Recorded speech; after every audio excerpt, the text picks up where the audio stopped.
Hi, everybody. Welcome to Kindred Skulls. I'm Matt Freese. I'm here with my co-host Nick Olson. Nick, I kept telling people that you'd probably be back like a little later in the season, and here you are. It's only like the third podcast I've done since kind of that split announcement. I know you're probably not going to be able to make it every single week, but really glad to have you back here. Chop it up with you. Welcome back. How you doing? It's good to be back, man. The Vikings. It's that meme. Just when I thought I was out, they brought me back in. Like they got.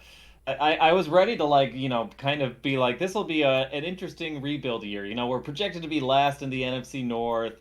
Not going to make a lot of noise. We got the rookie quarterback, so it's like a fun rebuilding year. It's like what basically everybody was going in, and all of a sudden, we just beat maybe the best team in the NFL. Sam Darnold looked legitimately really good. The defense looks insane. The coaching has it humming on all firing on all cylinders on both sides of the ball. So it's been really fun to watch. And my life is crazy right now in a good way, crazy good. But I find myself creating time for Viking stuff just because it's such a cool time to be talking about the Vikings. So yeah, I had to be back. I'm sorry I won't always make it, but I kind of feel like our value to you, dear listeners, is that we try and put in the work. And so I was kind of like, well, if I can't really put in the work, I don't want to just for this, for the sake of like if I haven't actually put in the work in the film room and stuff. But here, I've tried to make a good faith effort. Not as much as you have, Matt. You've been really grinding the tape, but yeah. So I'm back, and I'm excited to dive into this 49ers film because it was good stuff all through. That said, Matt, how are you doing? Oh, I'm doing great. Yeah, no, like you said, it's a fantastic time to be covering Vikings football, right? Because you come into the season, it's kind of a reset year, right? You move on from your long-term quarterback. You're like really excited about the rookie and JJ McCarthy, and then he gets hurt, and then you're like, all right, well, I guess whatever happens happens, right? And if they win football games, it's gravy. I don't think at the beginning of the year if you told me, hey, the Vikings are going to beat the 49ers and look like a legitimate high level football team doing it, right? Like, there is absolutely a world where we win a fluky game against the San Francisco 49ers. And there was some weird stuff that went on in this game. Like, it wasn't a perfect game from the Vikings, but they were legitimately competitive with the 49ers, right? In this football game. If you had told me that, I would have been over the moon with how this team is done. And it's not like, oh, Sam Darnold is suddenly a masterpiece. Like, I think he's played well, and we'll get into everything that went in the game. But it's, just everything seems to be firing on all cylinders out the gate for the Vikings, which is really funny considering the start of last year, right? Where it was just like these absolutely terrible mishaps that cost us games against the Bucks and then against the Eagles, right? Like 7 turnovers, I believe, between those two games, and they've still turned the ball over in pretty dumb ways, but like. They're winning games throughout that because they're playing so well on defense. And I think, you mentioned, hey, your life is kind of crazy right now. Well, you know what else is crazy? Brian Flores' scheme on defense, according to Brock Purdy. So that was Nice awesome to see. transition. Well done.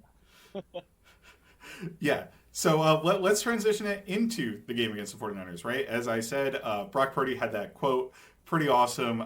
6 sacks, 1 interception, 1 fumble. Almost all of those actually occurred in the third quarter. Of this football game. There were 5 sacks, and by the way, the quote unquote fumble recovery, right, where the ball slips out of Brock Purdy's hands, gets caught by Jihad Ward. That was a sack technically, so that's one of the 5 sacks in that quarter.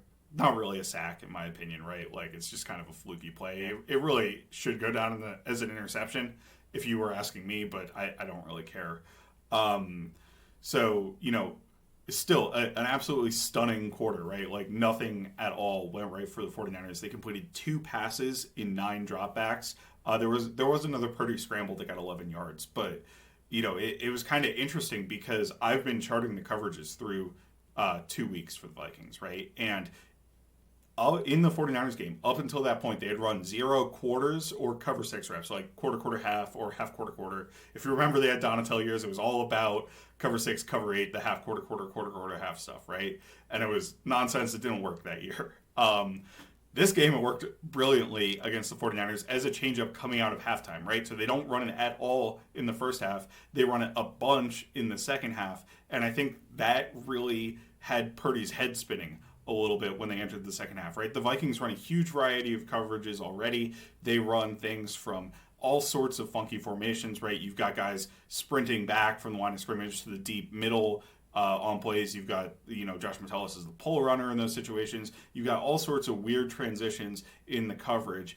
And now they're actually able to vary up what coverages they're running a lot more than I think they were last year. Like if you look at some tracking data, and I will say, there was a link that had tracking data from week one of the coverages the Vikings ran. I didn't really agree with the overall percentages. The only thing I have from last year in terms of data of what coverages were run was that link, so I'm not sure it was 100% accurate, right? But given what I saw there, the Vikings ran very little cover one last year, and they ran very little cover four or quarters last year, and very little quarter half. This year, they're running cover one a lot more than I think they did last year, just anecdotally from watching it. And the numbers, they've run it about, I think like 15 times out of it was like 97 total coverage snaps. They're running quarters equal to what they're running cover two, which is any cover two or Tampa two, and cover three, right? Last year was a ton of cover two and a ton of cover three out of these really weird looks. This year it's almost equal between cover two, cover three, and cover four. So if you're a quarterback, you don't know pre-snap if you're at all, because of how funky the Vikings are in the ways they get into these coverages, if you're going to see quarters, cover two, cover three, or even man coverage, which they've run a lot more of. And, maybe there will be tells that happen as the season goes along, but it has to be absolutely terrible for a quarterback to try to decipher that post-snap. And I think that's really gets to the heart of what Brock Purdy means there. So I went on a long time about that. I don't know if there's anything you've picked up or anything to pull out of that, Nick.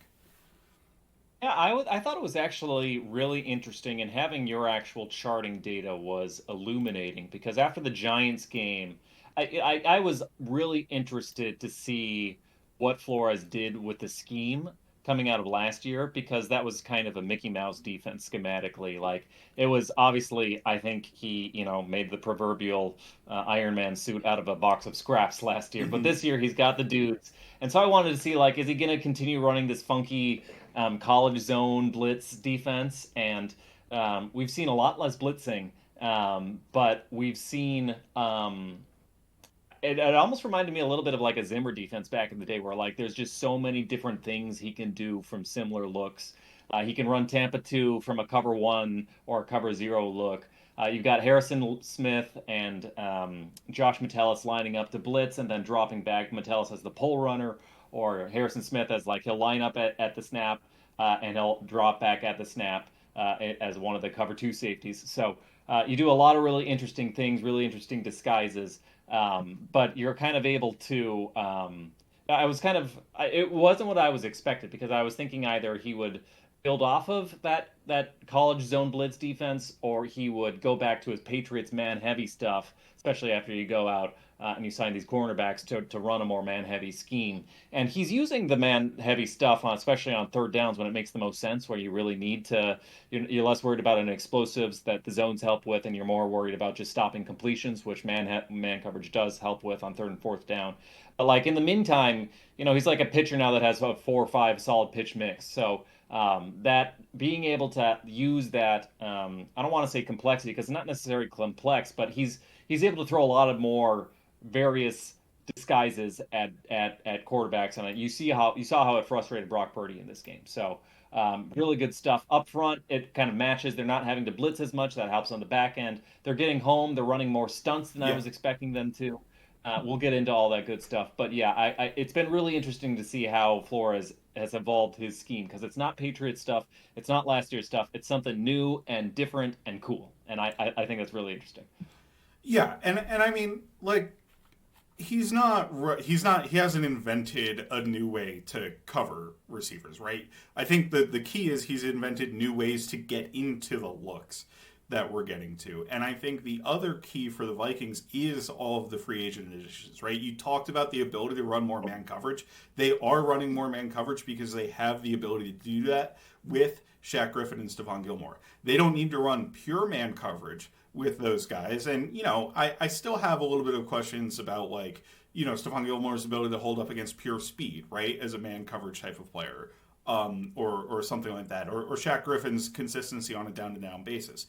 But having competence at those outside corner positions has enabled them to run more man coverage and more cover four, like that, like I talked about it. So it's not just a cover three, cover two mix, right? And that's the only thing you have to be watching out for as a quarterback. Now you have four different options that you have to look out for. As you mentioned, it's like a pitcher with four pitches. Like, if a pitcher has two pitches, you can maybe get better at guessing the one or two pitches, right? Even if they're really good pitches. When they have four, you're kind of guessing all over the place if they can throw any of you at them at you in any situation, and that's what the Vikings have been able to do. And like I said, I think upgrading to Gilmore and Griffin on the outside, as opposed to Evans and Blackman or whoever was rotating in last year, has been a really big boon for them at that position because the coverages that they weren't running last year are the more corner dependent coverages. Quarters is a lot more difficult for a corner to play than cover two is. We talked about that probably with Mike Zimmer, right? Where we were running a ton of cover two because we didn't have the corners at the end of the Mike Zimmer era. He's got the famous quote, you can go down to the corner store or the 7-Eleven or whatever it was and get a cover two corner. So I really think that has made a huge difference. And then the underneath zones were also something that I highlighted as making a huge difference. I actually have an article coming out for zone coverage tomorrow that's highlighting Blake Cashman, who I thought had a phenomenal game in this game, and I think his ability in underneath zones is the reason for that. Last year we had Ivan Pace and Jordan Hicks, neither of whom are great coverage players. Like Pace, absolutely awesome moving forward, still struggles in coverage. I think we saw a couple struggles in coverage from Pace in the 49ers game still, right? And that's something that he wasn't asked to do a lot in college. He hasn't had full reps in the NFL, and we run a really funky defense in that way. So I think it's going to take him time to get better. He's got the athletic ability to be able to do it, but he's not there yet. Blake Cashman is a fully formed coverage player, and that's why he defended 3 passes in this game, including 1 interception, and made a ton of plays all over the field. I think he had 13 total tackles. Yeah, Cashman. I mean, we talk about the guys that Flores went out and got this offseason so that he could run his vision of the defense. And I feel like they had a lot of really valuable guys. I think Greenard probably the prize of the free agency, but the biggest impact comparing what we had before to what we have now, I think, is Cashman, going from Jordan Hicks to Cashman. And that's not a shade on Hicks, but it's just Hicks is such a different breed of linebacker. He's more of a downhill thumping, run defense first kind of linebacker.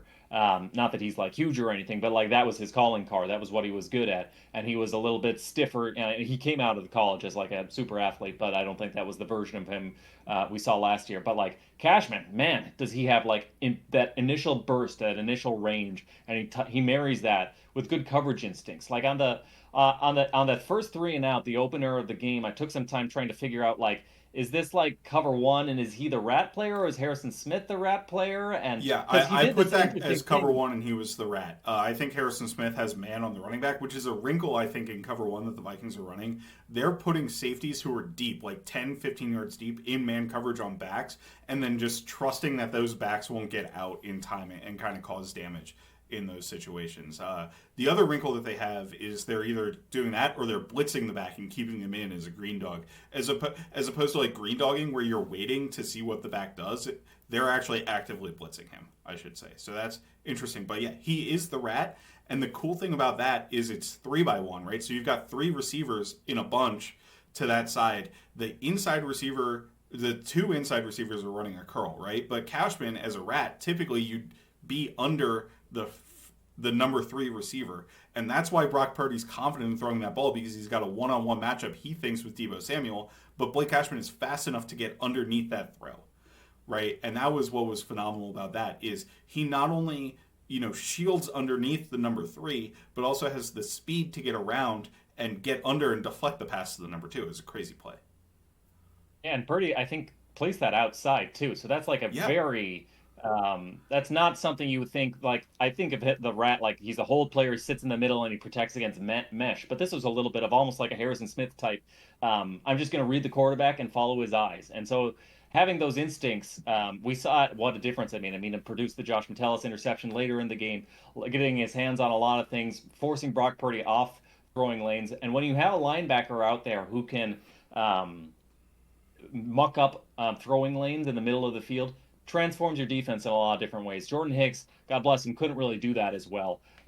So having Cashman, I mean, this is why we signed him. We didn't think he was going to look this good this early on, but like I think you saw this on both sides of the ball, and it's just very funny that one side it was Fred Warner, who I think everybody knows is probably the best linebacker in football, and the other side was Blake Cashman, who I don't think many people recognize as one of the best line. And he had his ugly plays, and he got swallowed up in the run game too, but like in coverage, man, was he a difference maker. And that's true both on the plays where he got his hand on the ball, or he had a sack, or he had tackles at the line of scrimmage because he was reading things immediately. That's another thing I'd highlight with him is he processes things even better than I was expecting him to based on his Texan tape last year.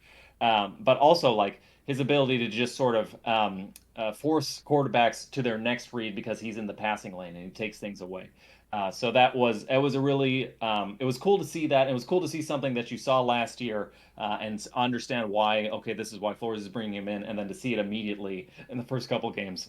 So a heck of a game from Cashman. Hope it continues because it really does change how they can run these zone defenses. Yeah, it's pretty validating to see. I'm sure it's extremely validating for the Vikings front office to be like, all right, we've got a problem with our linebackers in coverage. We're going to bring this guy in to fix it, and then it works immediately. Also, that pick is a similar scenario. Purdy led Juszczyk away from Cashman on that play. Like he's trying to turn Juszczyk back inside, and Cashman gets all the way across his body. He started at the left hash, went over to the right hash to make the play. Like, or I guess right hash to left hash if you're looking at it from the offensive side. But either way, like just a crazy quick closing speed. And but I think all of the things you said is correct. The instincts in the run game, especially he beat blockers to spots a couple times. It was really impressive.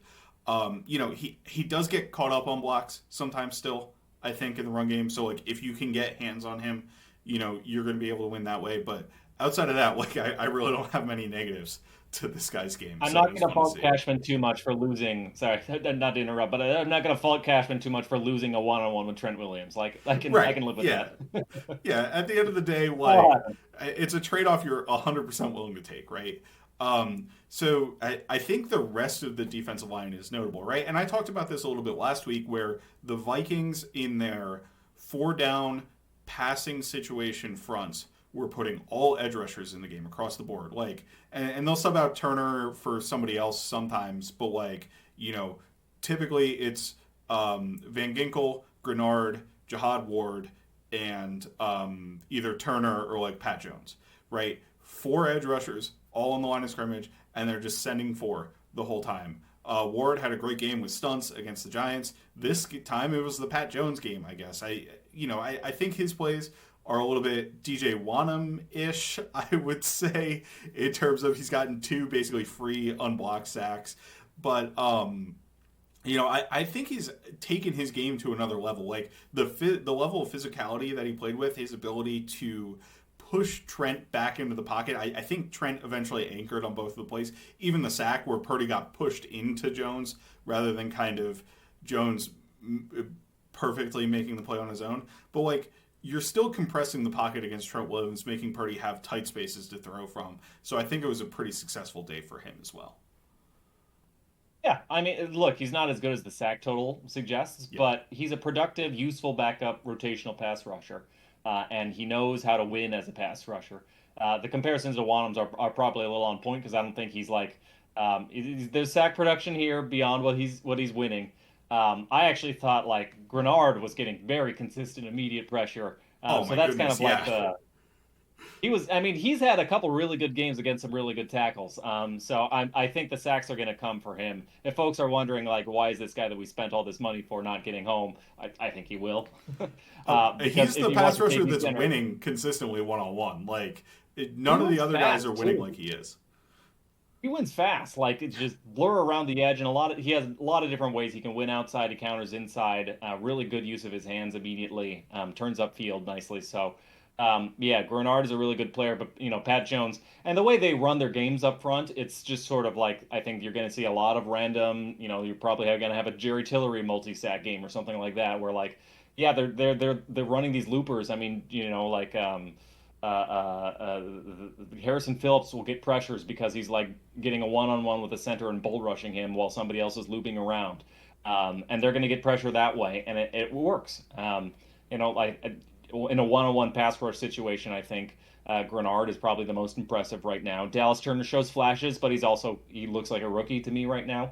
Yeah. And Van Ginkel, obviously, last week we had the Van Ginkel game. He continues to be a very valuable chess piece for the defense. But yeah, pass rush all around has been good. I mean, anytime you come away with, what was it, 6 sacks, that's really good production. So Well, I will say we almost had a Van Ginkel game again this week because he deflected a pass that was a screen pass like when the 49ers were way backed up early in the game.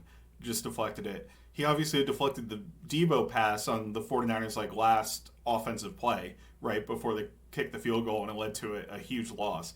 And he deflected the pass on the fourth down, on the goal line early in the game that Harrison Smith ended up eventually breaking up. So like he's got that screen read down. Like it's crazy how good he is at being able to get to that ball, and then also was able to get his hands up against Trent. I think blocking him and deflect a pass on the goal line. So really just great instincts from him, even if he's not like winning one on one as a pass rusher as often as say like a Greenard is, right? Like obviously he's been a huge chess piece for the Vikings, and I think his ability to play off ball, like there was a snap where he just was completely underneath somebody and coverage deterred a throw. He does that on a relatively consistent basis. I think, the flexibility that he offers to this defense is certainly an upgrade over our second edge rusher as a group last season. So really, I like every addition that the Vikings made this offseason seems to be working out really, really well. Maybe the other shoe will drop at some point, but we gotta be excited about it until then. yeah, it's awesome. And you're seeing everything we talked about on the back end of the coverage. Having dudes up front, multiple dudes, not just a Danielle Hunter, but multiple dudes who can win up front and who can win in different ways. Van Ginkel has a good spin move. He's got a good outside swat and rip, and Greenard has lots of different ways he can win too, and they win fast.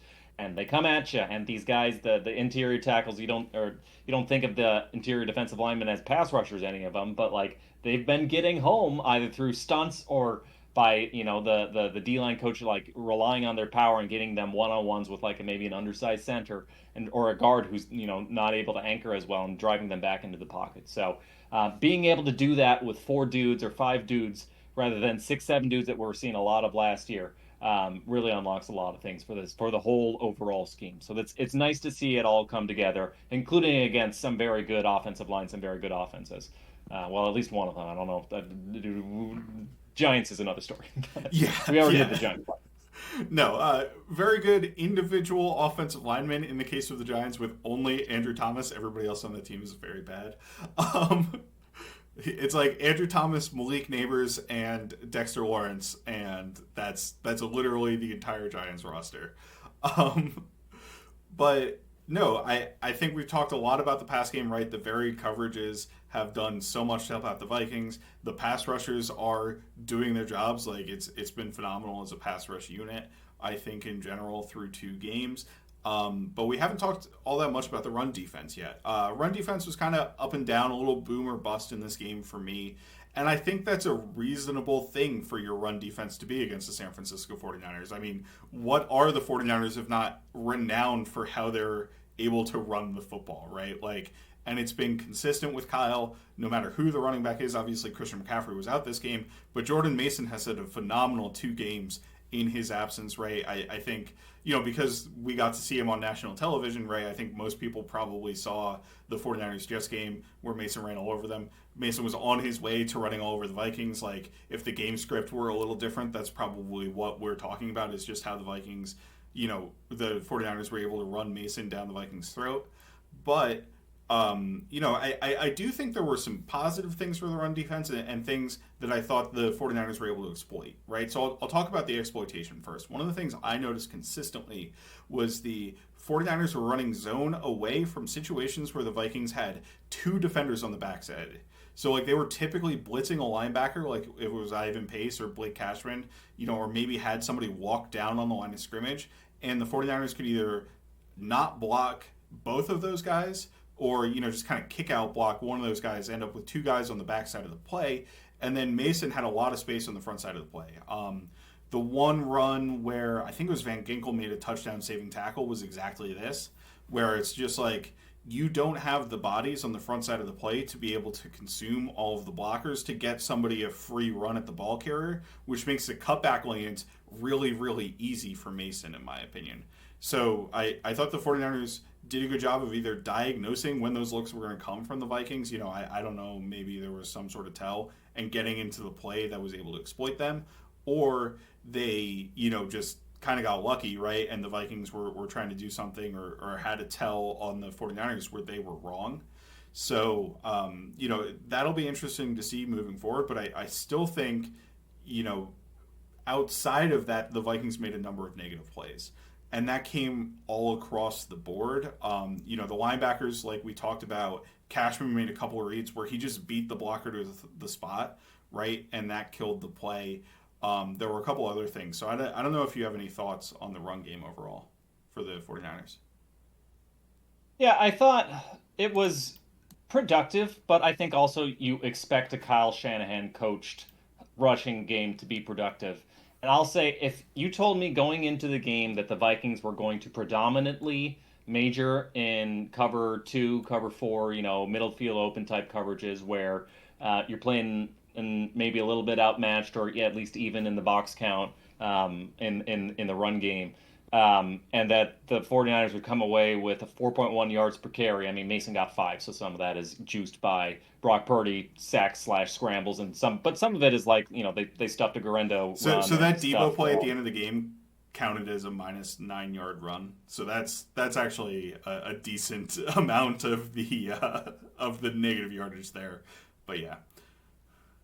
Like they rushed less efficiently against the Jets, or the 49ers were more efficient running the ball against the Jets than they were against the Vikings, despite the fact that the Jets, I think, are more talented as a defense than the Vikings are, and the fact that the Vikings were schematically playing a little bit one hand behind their back with how Brian Flores likes to um, I would say he dedicates more resources against the pass generally, as a both in the blitzing and he's not like I don't care about run defense, like he's gap sound or whatever, but I think he dedicates. So based on all that, I do think there's a lot to clean up. There's second level defenders making the wrong reads or oftentimes just getting swallowed up. I mean, you saw Pace, you saw Cashman, you saw Metellus get blocked out of plays. You saw some bad, like the touchdown run to Mason. They just a gulf opened up between the blockers, and that's we got to do better than that. And somebody has to get into that gap. You saw even the interior defensive lineman get pushed around a little bit, like Harrison Phillips, who I think continues to be a great guy. Shout out to him for his extension because he's worth that money and more. But he, got displaced a little bit, which that'll happen on combo blocks. But I'm used to seeing him handle combo blocks a little bit better. So things to clean up. At the same time, at the end of the day, I think this is going to be one of the most challenging, even without Christian McCaffrey, one of the most challenging rushing attacks, just because of how well coached they are, how well designed it is. And the way they get into it from so many different looks. So I can live with it, even if I think there's a lot of room for improvement, I guess. Yeah, and I don't mean to trash the run defense by any means. I thought it was a solid effort against a really, really good running football team, right? And one of the things you see with the Vikings is that they absolutely fly to the football on defense, right? You see it with screens, you see it with once a player catches a short pass, you see it in the run game, and that's how Cashman beats those blocks. That's how Ivan Pace gets in there and slips under a block completely from an offensive lineman and kind of makes a play in the backfield. You see all the edge rushers play hard. This is from last week, but the play where Andrew Van Ginkel took out the Giants offensive lineman to allow, I think it was Jonathan Bullard, to make a play, right? Like, just the selflessness and effort from the Vikings is there. The interior line, I think I agree with you, didn't have the best game. Taki Taimani had a couple nice plays, which was great to see him hold up from his great preseason performance into a regular season game, right, against one of the best teams in the NFL. He got on the field and made a couple nice plays. There was another play where he got completely washed out of the play, right? So it's up and down. But I think that's the story of what the Vikings' run defense was. And when we're talking about going against the San Francisco 49ers, I think that's a win for the Vikings, right? There are going to be other teams with quality rushing attacks on the schedule. Obviously, we play the Lions. The Packers in a couple weeks just did a phenomenal job running all over the Colts, right? It'll be interesting to see with Malik Willis probably being their starting quarterback and the quarterback run game, kind of what the Vikings run defense will do against that. But I think overall, very positive returns from the defense in general. Um, you look at the 49ers put up almost 400 yards, like that's a lot of yardage. But the 49ers always almost put up 400 yards. They haven't had, I looked it up because I was kind of interested. The 49ers have gotten over 300 yards in every single game that Brock Purdy has played or been the starter, with the exception of the Eagles game in the playoff where he got hurt, obviously, like immediately in the game, and they were at an absolutely inept offense that game because Brock Purdy was hurt, and they had to go to Josh Johnson, who also got hurt, so then they didn't have a quarterback. Um, but I kind of got off on a digression there. The only other game other than that in the Purdy era has been the Browns game last year, where it was kind of a wet, messy game. This game's in a dome, right? You don't have the weather aspect creating that issue. And even in that game, the Browns scored 17 points. 17 is the fewest amount of, I'm sorry, the 49ers scored 17 points. 17 is the fewest amount of points the 49ers have scored with Brock Purdy as their quarterback in a game. And the Vikings have done it twice in a row now. So obviously there's been a whole bunch of talk about Brian Flores has Kyle Shanahan's number, like yada, yada, yada. Well, maybe he does. Maybe we're specifically the 49ers kryptonite, but it's still great to be the kryptonite of one of the best teams in the NFL. So just absolutely love it from the defense. Yeah, good stuff. So let's flip it over to the offensive side of the football. The Vikings did not run nearly as many plays on offense as the 49ers did. So the tape going through it, I got through the defense last night, and it was a slog. But getting through the offense today was a little bit quicker. One of the first things that pops out to you, I think, is the run game for the Vikings is still humming, right? I wrote an article on Aaron Jones after the first week and kind of some of the run game diversity and how the offensive line was playing, which I thought was a really positive sign. And I think that continued into week 2. The offensive line, especially as it got towards the end of the game, was absolutely demolishing the interior of the defensive line for the 49ers. Like, there were duo runs where they were getting like 4 or 5 yards of push downfield from the interior combos on the defensive linemen into the linebackers. Duo I thought was the real winner for the Vikings in this game. They didn't run a ton of it. I think they only ran it a handful of times. But the first 2 times they ran it, it went for a big play because Travarius Ward was playing way too far inside on it, and Ty Chandler bounced it. That was his big 25-yard gain. And then Aaron Jones got a 9-yard gain on it as well. Ty Chandler, I thought ran hard. He was the explosive player that he is. I thought the run blocking was pretty dang good on those plays where Ty Chandler was running the ball, so I'm not ready to be like a Ty Chandler.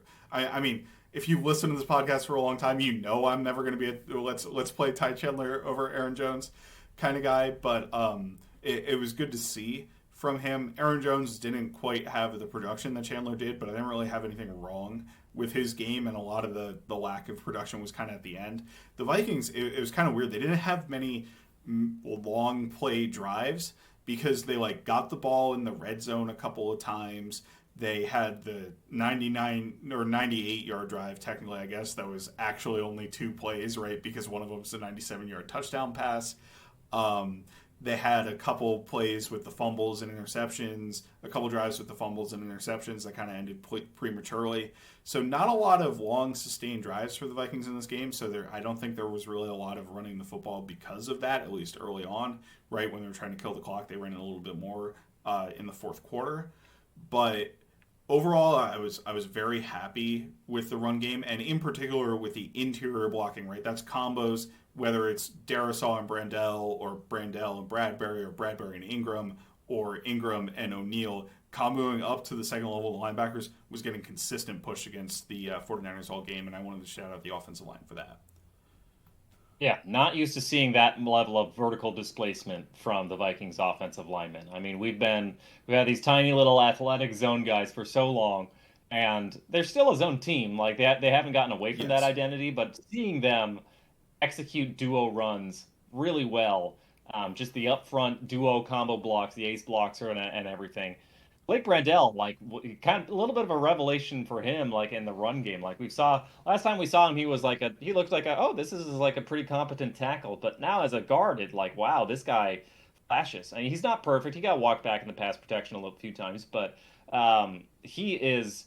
It's exciting having someone just come in and perform. So I shout out to him, but shout out to Chris Cooper too, who seems to have everybody playing at a level higher than you expect them to. And that's true. The screen game too. Like these guys get out in front of it, but we already knew like Darisaw, O'Neal, these guys are really good offensive linemen and they can generate some push. But being able to see it from the interior guys too, and Ingram, I mean, that guy packs a wall up as well for all his Yeah. inconsistencies. Like he's got, the highlight reel looks good for him in the run game. So yeah, it's they're still executing and their inside zone, their mid zone stuff really well. They're integrating the jet motion a little bit more naturally into the flow of the offense. I agree with you. Aaron Jones is in every phase, maybe not pass protection, I don't know. A better running back and a better runner. Ty Chandler, like on that duo run where he bounced it outside, I was like, okay, I'm not gonna argue about 25 yards, but like probably didn't have to bounce that all the way outside. So there are a few runs where I question his vision, but he's developing a little bit more patience, at least some of it. It used to be he was look at his 10-yard split and just boom go, but sometimes he'll boom go too fast. Yeah. Jones, by contrast, shows a lot more patience. So I like Jones. At the same time, when Chandler is nearly 10 yards per carry and Aaron Jones has a fumble at the 1 yard line, we're going to give Chandler his flowers too. So Yeah, good stuff from the absolutely. run I, game. I thought Chandler had a good preseason. Like, I thought he was significantly improved in the preseason. I thought he had a rough game week one against the Giants, and I thought he had a good game, obviously, here, right? Like, I think you can't look at what Chandler did in this game and say anything other than that it was good. So, positive signs from him, but great to have him as a backup between somebody who I think is a really high quality running back in Aaron Jones. Like, and the thing that stands out to me for Aaron Jones out of all of this stuff is back to back weeks, he's had third downs where he's been stopped before the line to gain and somehow found a way to convert that first down. This game, I think it was very early on the game. It was the third and one. They handed it to him inside, and he just has the ability to stay upright, to keep all of his body parts against the ground. Kind of like that Kittle touch. We didn't talk about the Kittle touchdown, but like I don't know how George Kittle contorted his body in a way where he was able to get the ball over the line on that touchdown. Like that was absolutely ridiculous. Aaron Jones kind of has a little bit of that to him. So really, really, really happy with the early returns for Aaron Jones. And like I get a little bit salty about like DeAndre Swift because I just don't think he's a very good running back, right? And like you look at what Aaron Jones has done for the Vikings for cheaper than what DeAndre Swift has done for the Bears through 2 games, and it makes me feel really good about myself. So Yeah, just a fun player, just not. Everybody knows he can't read run plays, and that yep. is kind of an important trait. So, Yeah, exactly. So the thing on offense that we should probably give the most flowers to is the massive 97-yard touchdown pass from Sam Darnold to Justin Jefferson. Just a ridiculous read, like an arrogant read by Sam Darnold on this play, in my opinion. Right, you have Justin Jefferson in double coverage, and he just outruns the two 49ers defenders. The safety, I think, played it a little bit bad. He kind of played a little bit too hard to the corner, but that's probably due to Justin Jefferson's route running on the post, right? Like, it's Justin Jefferson. He's going to sell it really well. And then, Jalen Naylor at the end of that play, like getting in there and getting the block to help JJ finish it off. Like, crazy play by him. Crazy play by that back judge that everybody's going crazy about. Just like a crazy play all around. Everybody gets an A+ on that play on the Vikings, I guess. That big post touchdown, like I also was kind of had an eye or on red zone like while I was watching the game, so I saw the Rashid Shaheed touchdown and I was like, I don't know how Rashid Shaheed just outran two of the Cowboys defenders, but I guess Rashid Shaheed's really fast, right? And then Justin Jefferson does the exact same thing in our game for an even longer touchdown. So it was just really fun to see that. Like, crazy, arrogant throw. I love running big play action shots on the goal line if you can protect it. And by the way, great protection by the offensive line in that play. Brian O'Neill was one-on-one against Bosa. Aaron Jones had a great chip on. I posted it was Hargrave. It was actually Malik Collins. Garrett Bradbury took on a blitzing Fred Warner, made a clean pocket for Sam Darnold. So really great play all around. and the throw was amazing. I mean, I know Yeah, you're shouting out Darnold, but like That is a narrow window because like the safety was a split second late, but that was kind of all. It was like, you're doing the standard Yankee kind of high load Yeah. type setup. And the safety was just you respected the dig underneath a little bit too long. But it was like a split second. But like that's not a touchdown if Darnold doesn't pretty perfectly place it where Jefferson can hit it in stride and keep running fast downfield. And then you have the nailer block on top. And Jefferson, by the way, having like the field vision to see like I'm going to cut across and maximize my yak this way, Mm, but then if I cut back, I'm faster redirecting than you two, which is why I'm a wide receiver and you guys are like a safety in a corner. yeah. And then getting the nailer block to seal the deal at the end. Yeah, it was flowers to everybody on that play. Pass protection, including the running back, the tackles. Sam Darnold stepping up in the pocket, making that throw. Hard throw to make that accurately, and when you're throwing it that far downfield, and then of course Justin Jefferson with the yak to finish it. So, Yeah, I did not give enough flowers to that throw when I just went over it there because like it's still a 55-yard absolute bomb in the air. Like you're hitting Justin Jefferson in stride, but you're also out throwing the safety in the corner on that play, right? And that's a really difficult thing to do on that type of deep shot. So really just this is what awesome Sam play. Darnold does. Like ever, sorry, I didn't mean to interrupt, but like I remember watching when we played Darnold against the Panthers, and they had that like fourth quarter almost come back to us, and he nailed some throws, and I'm like, okay, if I ignore everything else you've done, and I just look at this one crazy fourth down throw where you're throwing like a dart 30 yards downfield, like I get it, I get how you got drafted. And like it was the same thing, like that Justin Jefferson in the Giants game, the deep what was that like the not seam but like that the Oh yeah, fade route yeah, on yeah. that Yeah, against the Giants. Like these throws, like and I know like the Darnold corner, has yeah. his issues, but like he will do this where he will, and this is a thing that he will do. Like he will make those crazy big time throws. And so I'm excited to see more of that. We saw a little bit of the silly interceptions too, but I think Kevin O'Connell's doing a really good job putting Darnold in a position where the big time throws come a little bit more easily and the reads come a little bit more easily. You're throwing to better receivers than he's ever been throwing to, and you're taking away the opportunities to get into some of the bad habits that you accumulated with your prior teams. So, huge shout out to Darnold, who's playing the best football of his career. Yeah, absolutely. Another huge shout out though to Kevin O'Connell from the offensive design perspective. I think they're like, I mean, there's probably so many plays that you can put into the, oh hey, we have a really good play caller for this football team, right? Category. But the first one to me was the screen to Aaron Jones. You mentioned the blocking on this screen, but I thought the design wrinkle was neat too. The Vikings run it like it's counter, so they pull Ed Ingram the opposite direction of the screen, and they pull the tight end as well. And it just gives a little bit more space because it froze Fred Warner on the backside, and that made the block out in space for I think it was Bradbury and Brandell going out in space. So Bradbury is able to take the one linebacker, Devondre Campbell, completely block him out of the play. And it gave Brandell more time to load up and get to and block Fred Warner to prevent him from making one of the crazy, another crazy play on the list of crazy plays he made in this game. And it just got, a 15-yard gain for Aaron Jones, right? Get you a first and goal.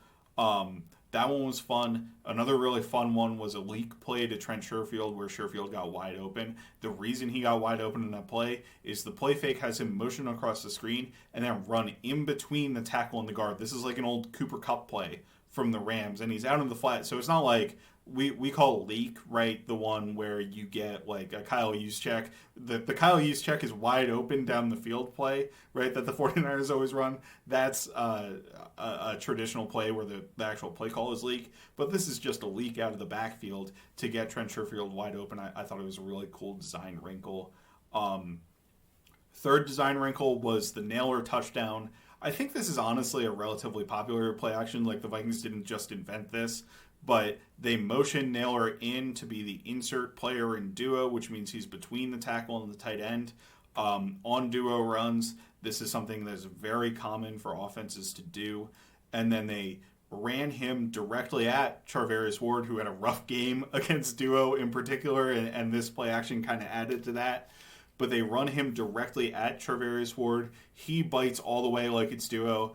Jalen Nailor ends up wide open once again for a touchdown in the end zone. right? Very difficult for the defense who, wants to stop the run in the red zone, right?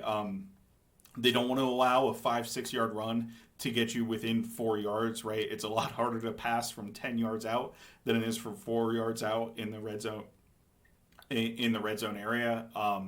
So really fun wrinkle there that just completely fools the defense. And then the final one was the Powell third down conversion.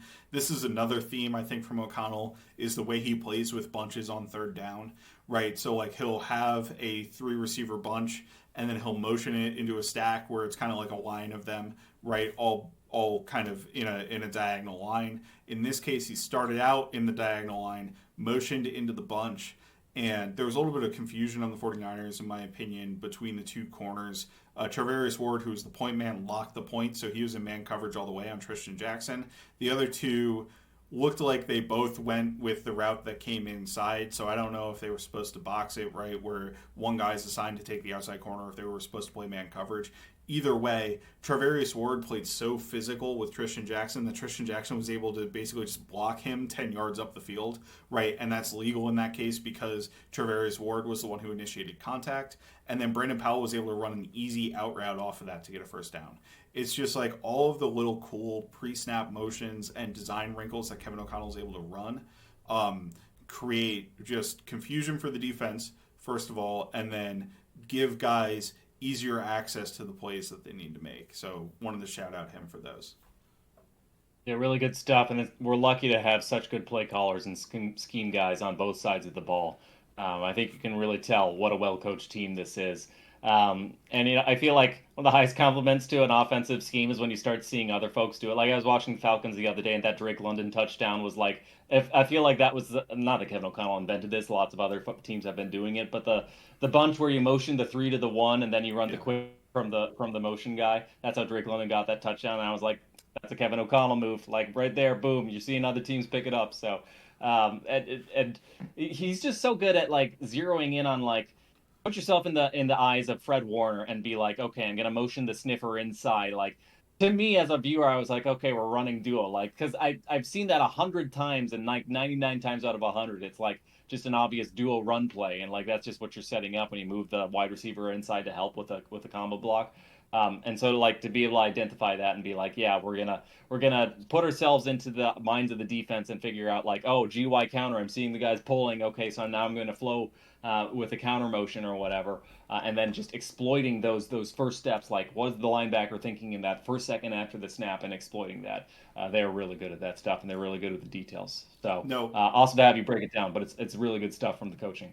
I agree 100%. I actually thought live that they were running duo on that play. You just see that motion and you're like, oh, it's duo. And then they score a touchdown and you're like, oh, they got them with the duo motion. They got me too, but they got them.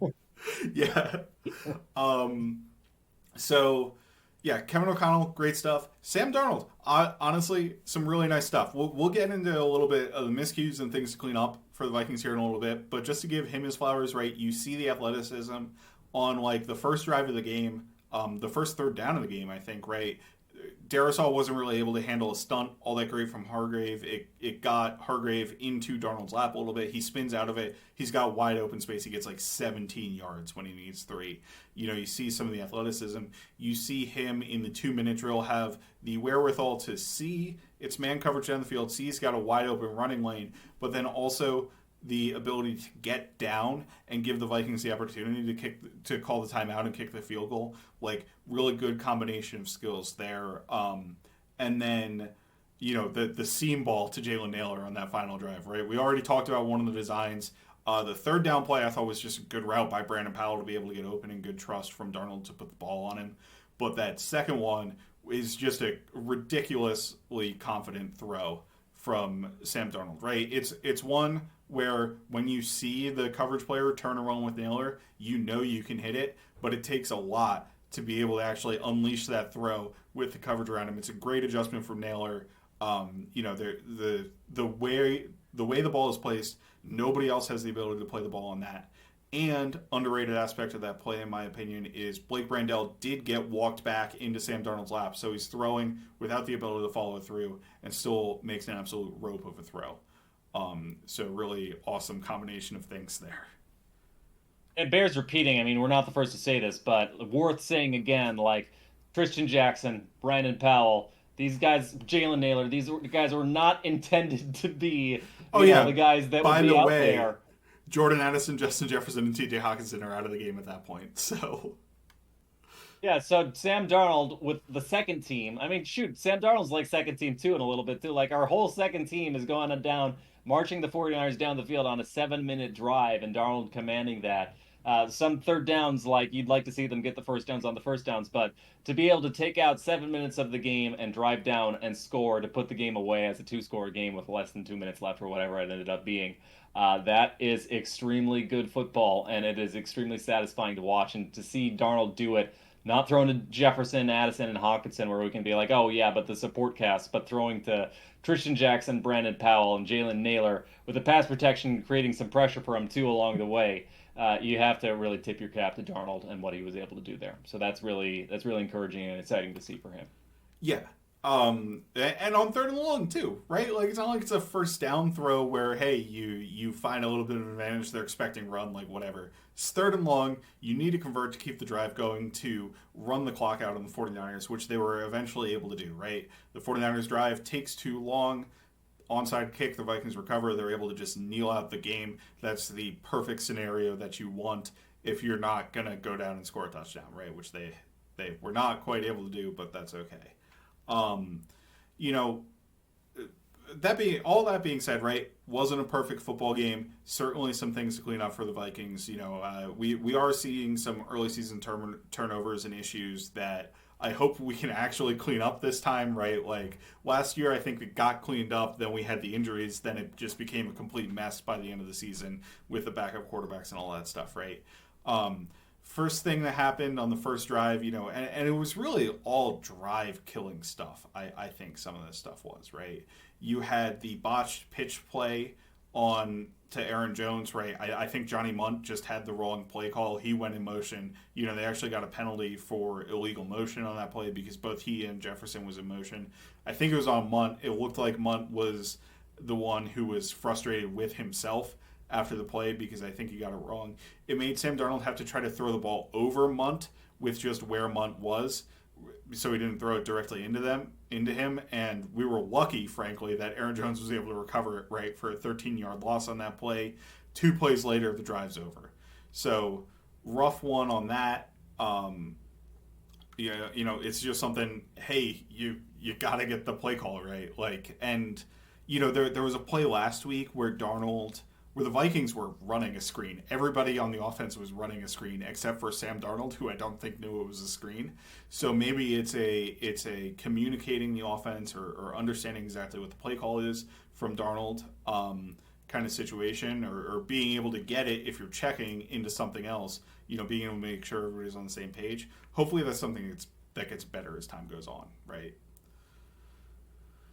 But second one was on Sam Darnold in an interception to Warner. It was kind of a repeat play call of the fake screen post wheel that the Vikings ran last week as a touchdown to Naylor, right? Like got the defense to bite on it immediately last week. This time, I've been putting it as sometimes you're the manipulator and sometimes you're the manipulated, right? And Sam Darnold was manipulated by Fred Warner on this play. They're trying to manipulate Fred Warner. He doesn't bite.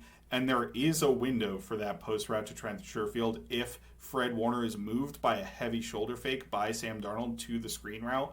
But because Fred Warner isn't moved by that, because he's really smart, because he's the best linebacker in the game, right? He's not, and he's right there to intercept the pass. It looks like Sam Darnold just didn't see him, and it's kind of a rough situation. So if you're Darnold, I guess you got to double check if you're going to rip that. Now, the safety's coming down from the other end, so you need to rip it really quickly, but you just need to not throw the ball directly to your opponent, right? There's certainly it's a great play by Fred Warner. You can't do that on the offensive side of the ball. And people complained about, oh, we were so successful running the ball, why did we throw the ball there? That doesn't bother me, right? You have to mix up the run and pass. If you keep running, you're probably not going to be as successful for the remainder of the drive, right?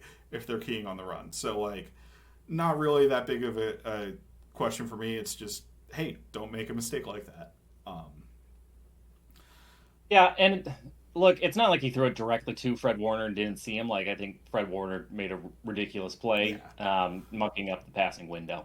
I can understand in the making a split-second decision, being like, you know what, I'm just going to rip this in there, and then being like, oh shoot, Fred Warner made a crazy leaping grab, diving sideways or diagonally off the ground or Mm-hmm. whatever. So it's a bad interception, but at the same time, it's not like totally boneheaded. Like I can understand the logic in the heat of the moment. So worth cleaning up, but it's not like doesn't take away from Sam Darnold's overall excellent game in my mind.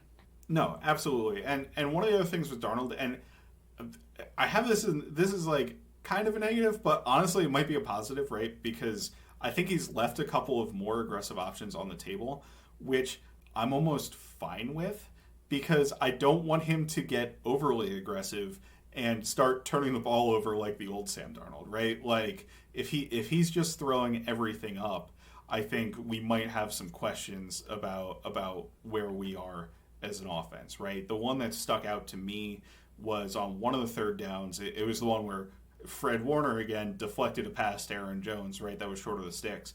Hey, you have Aaron Jones on a runaway route against the linebacker. That's awesome. You should probably throw that ball. You have Aaron Jones on a runaway route against Fred Warner. Maybe we need to have a different discussion. But like, as a general rule, I'm fine with him throwing that. Also on that play, Jalen Nailor cooked the corner he was playing. The safety overplayed it based on where Darnold was looking. If Darnold had the ability to get back to the other side of the field and throw the over to Jalen Nailor, it's a huge play. It might be a touchdown. It's at the very least a first down conversion. So like there was an aggressive option. He might have been able to find it. It was man coverage. So like you try to look for your runaway beaters against man coverage. He chose one that honestly wasn't winning in Jones, right? Like Warner was in his hip pocket. But at the end of the day, you know what? I'm fine with that. Don't overdo it, kind of, as a player. The other one I thought he missed was he ended up with a 0 yard scramble. There was also a Jalen Nailor. Oh, I'm sorry. It was not Jalen Nailor, I believe. I'm trying to remember. Sorry, I don't exactly remember offhand. It might have been Jalen Nailor on a wheel route winning down the field again, who was open. He just doesn't get back to that side of the ball and scrambles and ends up getting, I guess it went as a 0 yard sack for Fred Warner, right? So, end of the day, like, nothing too egregious, right? It's not like we missed a read and threw a pick, but we failed to convert a third down conversion and we got a nothing out of a game where I think we did have an open receiver on that play. So I would love if we could get to the point where Sam Darnold isn't making mistakes and is taking those throws. I'll take where we're at, where we're generally running an efficient offense, and Sam Darnold isn't quite being as aggressive as he possibly could be. Yeah, 100%. Some meat left on the bone. That'll always happen. With Sam Darnold, it's on the Alex Smith, Derek Carr continuum to the Jay Cutler or young Matt Stafford continuum of like check Yeah. down Charlie versus don't care, F it, he's down there somewhere. Sam Darnold is kind of the opposite of Kirk Cousins, where Kirk was kind of like you're not leaving meat on the bone, or you're taking what the defense gets you. But I'd love to see a little bit more aggression sometimes. Darnold's the opposite, dial back the aggression a little bit. But I think you're right. Like we'll absolutely take this version of Darnold, even if there were some things that could have kept drives sustained or could have picked up explosives where we were getting a little bit less. So Yeah. So, last thing is there were a couple miscues by the offensive line. Sam Darnold sacked 3 times. I mentioned one of those was that 0 yard sack I just talked about, not really on the offensive line there. But we did have the big intentional grounding in this game as well, right? So, really kind of 3 sacks in this situation. The intentional grounding to me was just a ridiculous play by Javon Hargrave. He had the cadence down because I slowed this down as much as I didn't blow it out frame by frame, but I swear that he moved the instant that Garrett Bradbury moved the football. Like his hand is moving as soon as Garrett Bradbury's hand is moving on this snap. He gets into the backfield. Bradbury has no chance. Ingram has no chance. He almost gets Sam Darnold on the play fake, right? Like it was just an absurd play. Eventually, I don't remember who it was, but it was probably the edge rusher to that side. Gets to him. Sam Darnold pumps, trying to, incite something from the defender and continue to get away.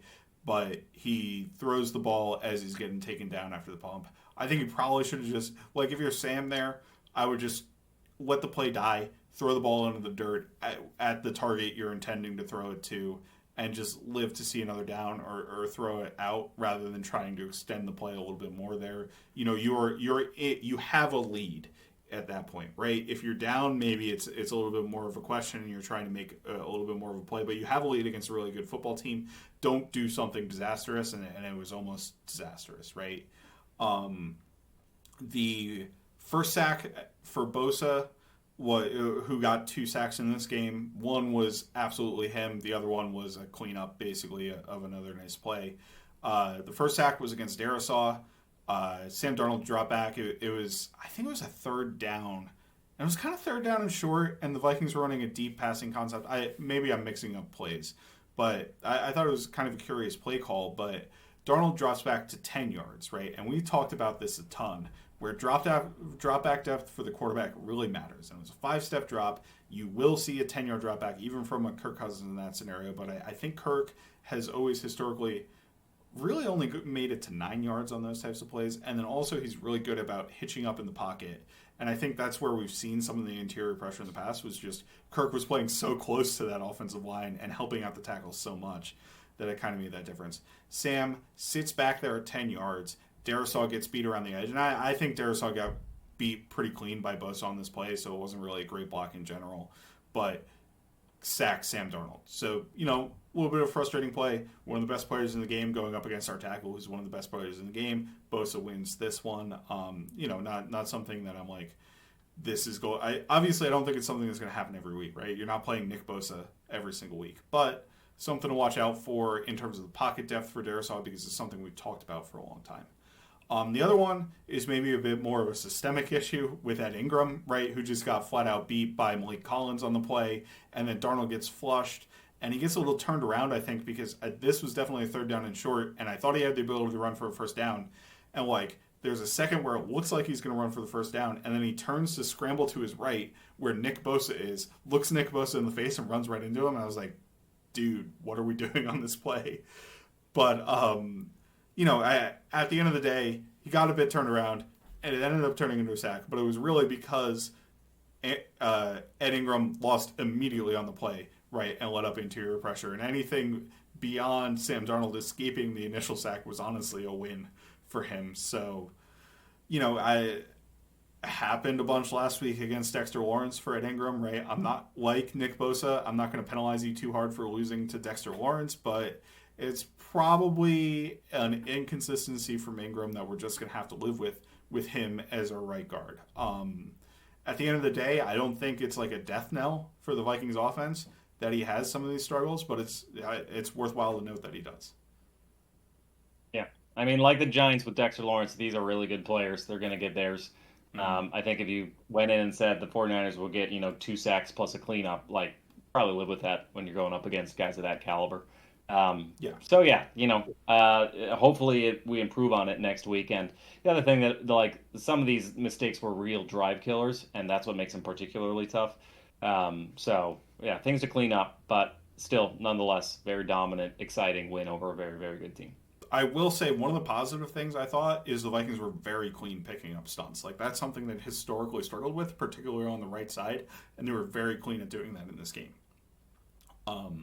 So that was nice. The last thing I had on the list was the Aaron Jones fumble. I don't think we honestly need to talk too much about it. It's just can't fumble on the goal line. Not something I expected Aaron Jones to do. It happened. It sucked. Don't fumble, please.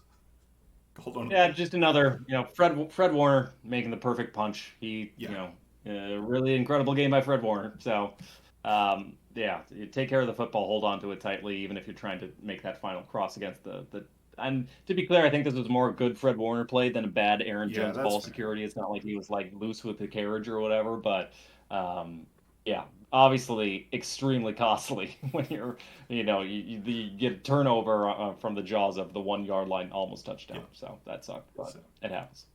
Is what it is. And that'll wrap up the 49ers game, right? Not a perfect game from the Minnesota Vikings. They're not a perfect team. I think they're a lot better team than I thought they were going to be heading into the season. And I think that's what the takeaway is.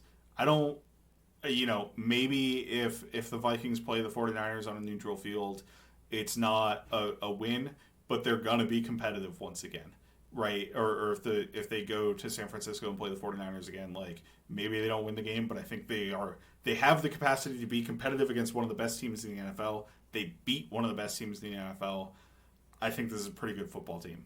Maybe it's not the best football team, but pretty good. So I'm really happy with the results from that game. Anything else before we move on to the Texans?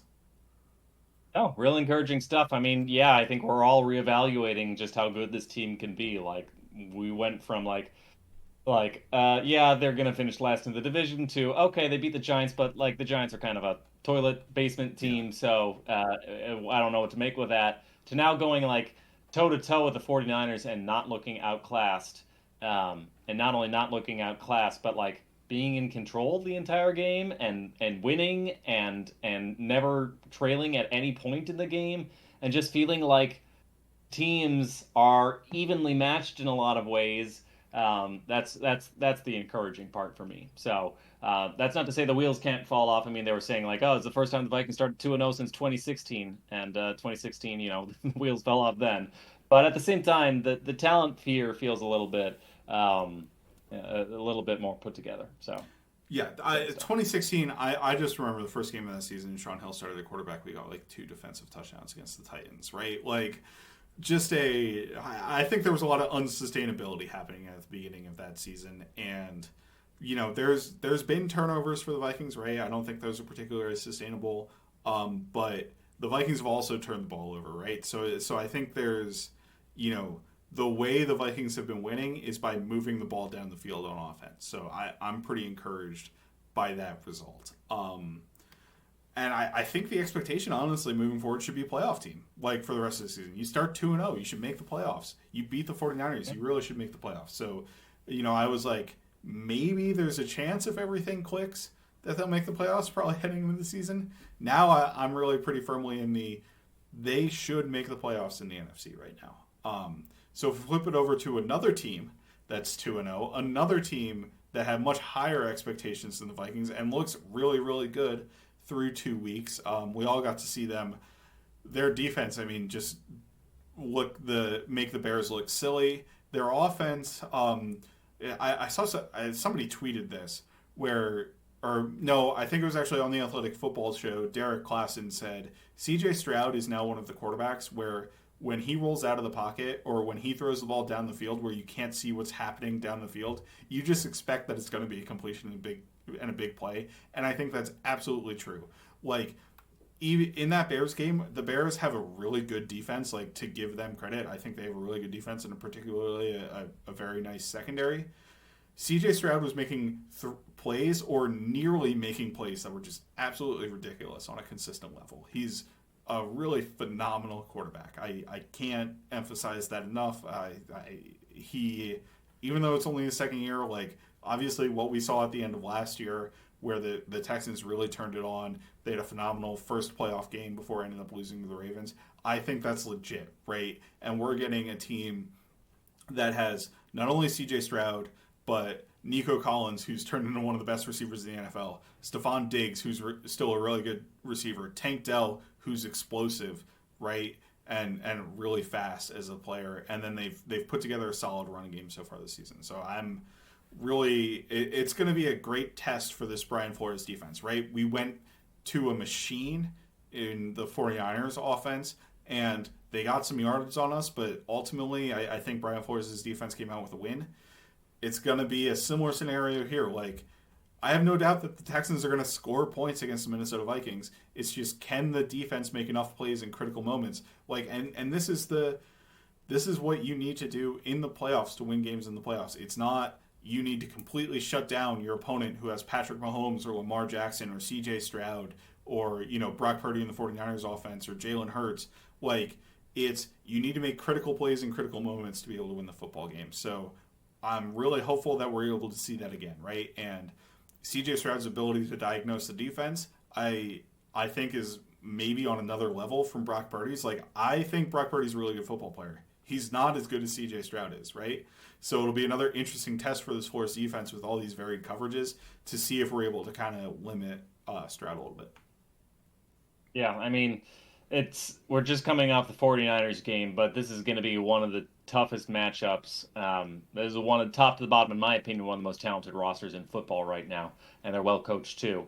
And it starts with CJ Stroud, who is, quickly he's what 22, and he's already kind Yeah, of, I feel like, consensus top 5-ish or at least top 10-ish looking in quarterback. yeah, So he's phenomenal quarterback. Will be very interesting to see how Flores attacks him because he's young, but he doesn't play young at all. hmm And they've got some very, very effective pass rush or pass catchers. We all know how good Diggs is. Nico Collins, I used to think of him as just kind of like a quick glance route kind of guy, like he's vertical, but he's kind of evolved his game to something so much more than that. Like you said, Tank Dell, explosive, another speed threat. So this is not a team that you can just like go out with Stephon Gilmore and say like, oh, he's got cover one all game. Like I think you're asking for trouble there. So it'll be interesting to see what they do. And Laramie Tunsil, obviously one of the top tackles in the game too. So like and Joe Mixon's still a really good running back. So and that's just the offensive side of the ball. I mean, they've got studs. Derek Stingley did, and we know Danielle Hunter. It'll be a revenge game for him too. Will Anderson on the other side from him. So and Derek Barnett backing them up, just like the stable of pass rushers. And good coverage on the back end, Jalen Petrie. So there's a lot, like these are a lot of really talented, really young, fun, up and coming, ascending roster coaching talent. So it feels like a little bit of a meat grinder to come out of the 49ers hmm game and go straight to the Texans. But like, shoot, like if this is, we're talking about like playoff aspirations. Well, let's see some more playoff football. So this will be a really, really good test. I think both for Brian Flores, particularly because I think Stroud in this passing offense is a particular challenge. And I think for Sam Darnold on the offensive side of the ball and the pass protection, this is going to be a really good challenge. This is going to be for Stingley and just Jefferson, assuming that's the matchup. It'll be like there will be a lot of heavyweight bouts going with every single position group across both sides of the football, and that's to me, as tough as the matchup is, that's what makes it really exciting. And if they come out of this game with a win, Oh then my we're really goodness. talking. Then we're really talking like adjust your expectations, Super Bowl or bust, man. And if they don't, like, look, like you go up against the 49ers Texans and you come out with 1-1, like that is a win in my book. So will be a fun matchup. Yeah, I mean, I was looking at what, like 1-4, like honestly, because we're playing the Packers. I think next week as well, or the week after. I think it's the Packers week 4, or maybe they're week 5. But like, it's just a gauntlet of teams that I expected to be good after that first initial Giants game. So really, if the Vikings win this football game, and they don't do it in a fluky way, right? They win like they won against the 49ers. I think you have to start talking about this team as one of the contenders in the NFL, which is crazy to think about with Sam Darnold as your quarterback. I got to be honest.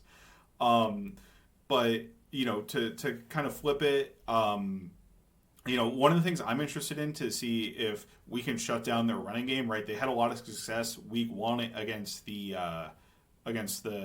Colts. They played in week 1. They ran for like 150 yards, something like that. Joe Mixon did by himself. The Colts obviously didn't have a great run defense in the second week either. I don't think their run game is nearly as diverse or talented, even though Bobby Slowick is from the Shanahan tree, as the Kyle Shanahan run game. Right, the Vikings completely shut down the Giants in week 1.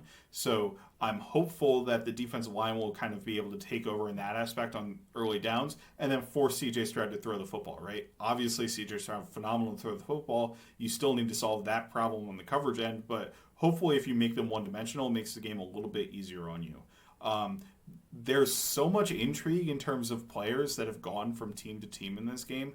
Like you mentioned some of them, but on the Viking side of the ball, we have Shaq Griffin, who was a Texan last year, right? Ended up getting, I believe, requested a trade.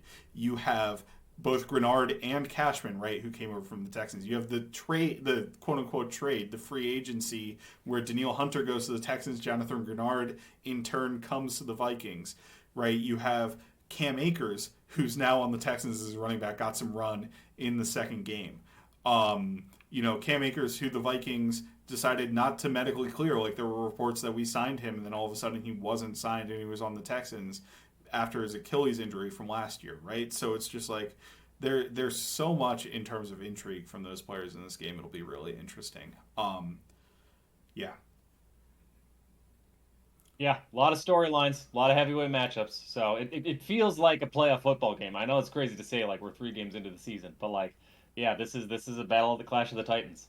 Yeah, and on the defensive line, I think another tremendous test for the Vikings offensive line stood up. I guess not great against Dexter Lawrence, right? Like the pass protection was not great. He got a ton of pressures. The rest of the Giants' defensive line, I think, did nothing.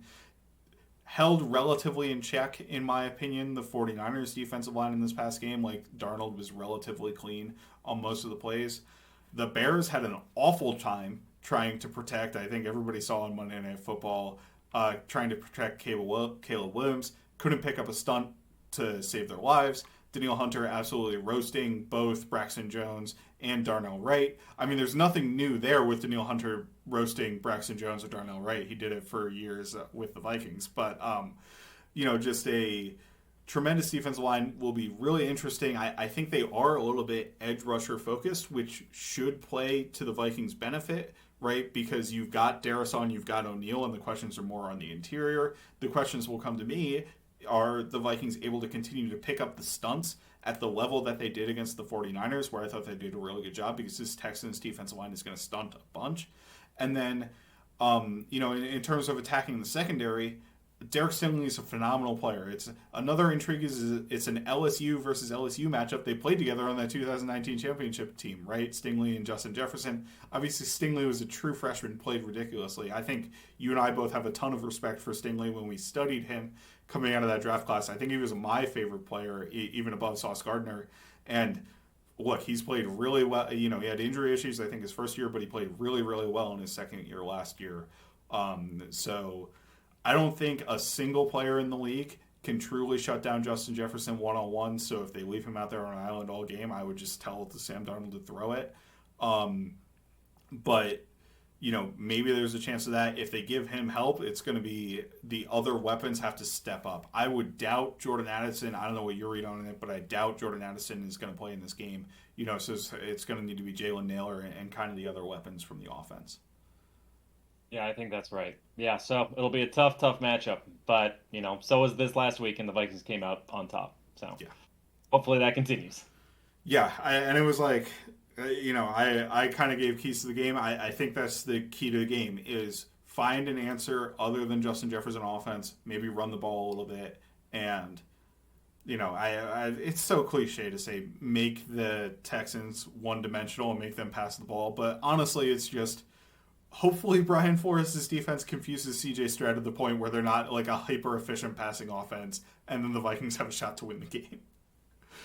Yeah, exactly. Yeah, it's that simple, Just make C.J. Stroud look, pedestrian and confuse him. Yeah. And shut down their rush attack, and have somebody other than Justin Jefferson emerge as, a go-to target. Yeah. That easily said. So. Yep, easily said. We'll see if the Vikings are able to do it going into the next week, and I think we're going to wrap it up for the day. So anything else you wanted to hit on? Anything we missed in this review/preview, Nick? I'm just happy to be back. Yeah, no, absolutely. Good stuff. So we'll wrap it up here.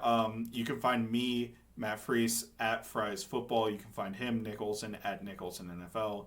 We are Kindred Skulls, at Kindred Skulls on Twitter. Available Apple Podcasts, Spotify, wherever you get your podcasts.